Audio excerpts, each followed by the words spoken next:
할렐루야. 예, 오늘 새벽기도 4월 6일 사순절 고난주간 새벽기도, 오늘 여러분들과 같이 시작하겠습니다. 오늘 본문의 말씀은 요한복음 12장 12절부터 19절까지의 말씀입니다. 다 같이 우리 성경을 폈으면 좋겠습니다. 요한복음 12장 12절부터 19절까지의 말씀입니다. 제가 여러분들에게 읽고요. 여러분들은 같이 읽어주시기 바랍니다. 그 이튿날에는 명절에 온 큰 무리가 예수께서 예루살렘으로 오신다는 것을 듣고 종려나무 가지를 가지고 맞으러 나가 외치되 호산나 찬송하리로다 주의 이름으로 오시느니 곧 이스라엘의 왕이시여 하더라. 예수는 헌 어린 나귀를 보고 타시니 이는 기록된 바 시온 따라 두려워하지 말라 너의 왕이 나귀 새끼를 타고 오신다 함과 같더라. 제자들은 처음에 이 일을 깨닫지 못하였다가 예수께서 영광을 얻으신 후에야 이것이 예수께 대하여 기록된 것임과 사람들이 예수께 이같이 한 것임이 생각났더라. 나사로를 무덤에서 불러내어 죽은 자 가운데서 살리실 때에 함께 있던 무리가 증언한지라. 이에 무리가 예수를 맞으면 이 표적을 행하심을 들었음이러라. 바리새인들이 서로 말하되 볼지어다 너희 하는 일이 쓸데없다. 보라 온 세상이 그를 따르도다 하니라. 아멘.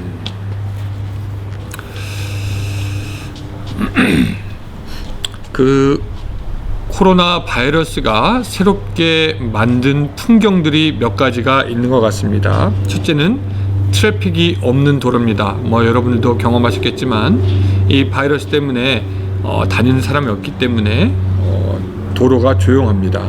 또 두 번째, 마스크 쓴 사람들이 많아지고 있다는 것입니다. 누구에게 전파가 될 수가 있으니까 마스크를 쓴 사람들이 점점 많아지더라고요. 또 세 번째는 그로서리 스토어에 가면은 무엇을 사기 위해서 이렇게 줄이 있는데 그 줄이 굉장히 길어지고 어떤 때는 인산인해를 이룬다라는 것입니다. 제가 말씀드리기도 했지만 몇 주 전에 그 휴지와 또 물을 사러 가는데 사람들이 그렇게 많을 수가 없었습니다. 아주 정말 말 그대로 인산인해를 이루었습니다. 예수님께서 예루살렘으로 들어가셨을 때도 마찬가지로 사람들은 인산인해를 이루었습니다. 아주 예루살렘이 후끈 달아올랐습니다. 왜 그러냐면은 나사로를 살린 사람, 5,000명을 먹인 사람, 그런 사람이 온다라고 하니까 사람들은 온 신경이 거기에 집중되었고 나도 한번 봤으면 좋겠다라고 하면서 사람들이 예수님을 보기 위해서 막 달려가는 거였습니다. 여러분 한번 생각해 볼까요? 지금도 어떤 사람이 나는 기도해서 코로나를 고칠 수 있다라고 하는 사람이 LA에 만약에 온다고 할 것 같으면 LA 모든 사람들이 아마 다 몰려들어가지고 아마 그냥 LA가 막 난리가 날 겁니다. 근데 하물며 그 옛날에 어떤 사람이 그렇게 많은 사람들을 먹이고 병자를 고치고 심지어 죽은 자를 살려냈다. 그러니까 사람들이 이렇게 저렇게 아주 꽉꽉 모였을 겁니다. 또 17절에 보니까 나사로를 살리는 것을 본 증인들이 계속 예수님에 대한 말을 퍼뜨렸기 때문에 사람들이 더욱더 모였던 것을 볼 수가 있습니다. 모였는데 그냥 모이지 않고 이 유대인들이 그 종려 가지를 어느 때 썼냐면 왕이나 개순장군을 환영할 때 썼는데 그것을 들고 와서 예수님을 맞게 됩니다. 그리고 우리가 잘 아는 말 호산나 그들은 외치기 시작하는 것을 알 수가 있습니다. 아마 이스라엘 백성들은 그 기쁨의 최고의 클라이막스를 맞았을 것입니다.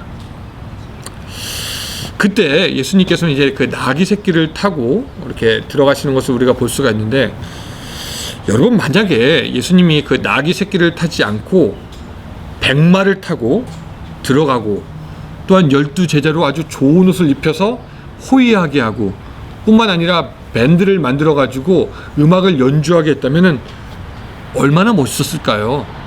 말 타고 다니면서 빵으로 계속 사람들을 먹이고 말 타고 다니면서 사람들을 탁 안수하면서 고치고 아마 그랬으면은 이 예수님의 인기는 아마 하늘을 찔렀을 것이고 당시에 이스라엘을 다스리던 로마 사람들에게도 관심을 가질 수 있었을 뿐만 아니라 아마 큰 세력을 잡을 수도 있었을 것입니다. 우리 그렇잖아요. 메뚜기도 한철이고 물 들어올 때 노를 저어야 합니다.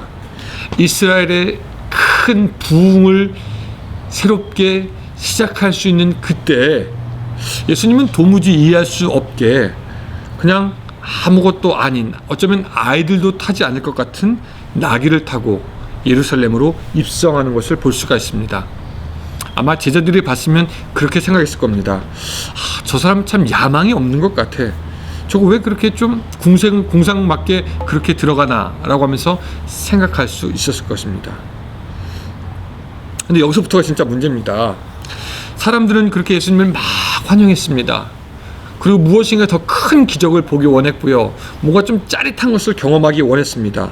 근데 정작 예수님은 계속해서 나귀를 타고 들어가는 것을 보면서 아마 그들은 실망했을 것입니다. 그리고 후에 알게 되지만 그 모든 군중들은 나중에 예수님을 죽이라는 폭도로 변하게 되는 것을 우리가 알 수가 있습니다. 사실 그렇죠. 어떤 마을에 아주 맛있는 식당이 생겼다. 그래서 사람이 갔는데 맛이 없다. 그럼 실망하면서 다시는 거기 가지 않을 겁니다. 마찬가지로 그 일을 계기로 해서 군중들의 마음은 예수님께로부터 돌아섭니다. 무엇인가 기적을 바라고 큰 역사를 바라고 무엇인가 화려한 것을 보기 원했는데 정작 그 주인공인 예수님은 그저 나귀 새끼를 타고 예루살렘으로 입성하였기 때문입니다. 예수님은 알았을 것 같아요. 사람들의 마음이 변할 건지 예수님은 분명히 알았을 것입니다. 그러나 예수님은 스가랴 9장 9절의 말씀에 따라서 제가 읽어드릴게요. 시온에 따라 크게 기뻐할지어다 예루살렘에 따라 즐거이 부를지어다 보라 내 왕이 임하시나니 그는 공의로우시며 구원을 베푸시며 겸손하여서 나귀를 타시나니 나귀의 작은 것 곧 나귀 새끼니라. 예수님은 아마도 군중의 기대를 알았지만 예수님의 우선순위는 말씀을 성취하는 것이었고 하나님의 뜻을 이루는 것이었습니다. 그래서 군중의 기대를 그냥 저버리고 십자가의 길로 가시는 것을 우리가 알 수가 있습니다. 그런 예수님을 가장 이해 못하는 사람들이 아마 제자들이었을 겁니다. 예수님 이때 우리가 좀 한몫 잡아야 되는데요. 좀 세력을 좀 규합해야 되는데요. 이때 좀 우리가 좀 무엇인가 해야 되는데요. 그러나 예수님은 끝까지 그저 십자가의 길로 걸어가시는 것을 우리가 볼 수 있습니다. 곰곰이 생각해 보면요, 우리도 신앙생활 하다 보면은 예수님과 비슷한 상황에 놓일 때가 있는 것 같습니다. 뭐냐면은 세상 사람들과 우리의 이웃과 우리가 아는 사람들이 우리에 대해서 전혀 다른 것을 기대할 때가 있다라는 것이죠. 직장에 나가서 그냥 열심히 일하고 싶고 그냥 정직하게 일하고 싶은데 때로는 직장이 우리에게 부정의한 것을, 정의롭지 못한 것을 요구할 때가 있습니다. 누군가 속이라는 것을 요구할 때가 있고요. 또 예전에 70년대 80년대에도 믿는 사람이 믿지 않는 사람과 결혼하면은 제사에 참여해서 절할 것을 요구했습니다. 세상 사람들의 기대가 있었다라는 것이죠. 또 잘 생각해 보면은 여러분, 아브라함에게 자식이 있을 것이다라는 그러한 예언을 듣고 말씀을 듣지만 아브라함의 첩을 누가 넣어줍니까? 사라가 넣어줍니다. 아브라함은 믿음이 아닌 것을 할 것을 요구받았다라는 것이죠. 세상의 문화도 세상의 사람도 자기 것을 바꾸지 않지만 오늘 우리 믿는 사람들에 대해서 무엇인가를 요구합니다. 바꾸라고 합니다. 내어 놓으라고 합니다. 여러분, 지금의 중국이나 북한의 공산당도 마찬가지 아니겠습니까? 믿는 사람들을 핍박해서 자기네 길로 따라오라고 합니다. 무엇인가 요구합니다. 얘기를 들어보니까 성가대에서 공산당 노래를 해야 된다. 목사가 공산당의 내용을 가르쳐야 된다. 이런 것들을 요구하고 있다는 것이죠. 세상 사람들의 기대가 우리의 믿음과는 정반대가 될 때가 있다는 것입니다. 마치 예수님에 대해서 기대했던 군중의 기대와 예수님이 하시고자 하는 일이 전혀 틀렸던 것처럼 말이죠. 성경에 보면은 이스라엘 백성이 또 그랬습니다. 그들은 선택받은 백성임에도 불구하고 모세에게 무엇을 요구합니까? 우리 애굽으로 돌아가야 되겠다. 애굽으로 가고 싶다라는 것을 요구합니다. 그것은 모세의 믿음과 신념과는 전혀 반대되는 것이었죠. 자, 여러분, 오늘 우리도 세상이 우리에게 신앙이 아닌 것을 요구할 때가 있고, 세상이 우리에게 믿음이 아닌 것을 요구할 때가 있습니다. 그럼 그런 때 여러분들은 무엇을 선택하시겠습니까? 세상의 기대, 세상의 부흥을 따르겠습니까? 아니면은 예수 그리스도처럼 하나님의 뜻, 하나님의 말씀을 따르겠습니까? 예수님은 세상의 기대보다, 모든 사람들의 바램보다, 사랑하는 제자들의 소망보다 하나님의 뜻에 따라 낮고 선하게 보이는 모습으로 십자가의 길을 걷기 원하셨다라는 것입니다. 우리는 선택해야 되는 사람입니다. 육체의 만족을 위해서 사는 사람은 당장의 의무가 있어도 육체의 만족을 선택하고요. 야망이 있는 사람은 자기의 몸이 힘들어도 야망을 선택합니다. 정의를 사랑하는 사람은 자기의 꿈이 흔들릴지라도 정의를 선택합니다. 그럼 우리 믿음이 있는 사람은 무엇을 선택해야 될까요? 우리 하나님의 사람들은 무엇을 선택해야 됩니까? 여러분, 신앙인들은 무엇을 선택해야 됩니까? 우리는 그 모든 것 중에 하나님의 말씀을 선택해야 되는 줄로 믿습니다. 우리의 믿음의 길을 선택해야 되는 줄로 믿습니다. 십자가의 길을 선택해야 되는 줄로 믿습니다. 세상은 여러분들에게 백마를 탈 것을 요구하지만, 하나님, 저는 나귀 새끼를 타겠습니다 라고 고백할 수 있는 그 예수님의 믿음이 오늘 우리에게 있어야 한다는 것이죠. 여러분들, 오늘 하루 무엇을 선택하시겠습니까?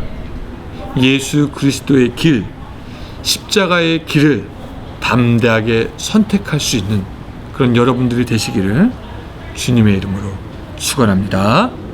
기도하겠습니다.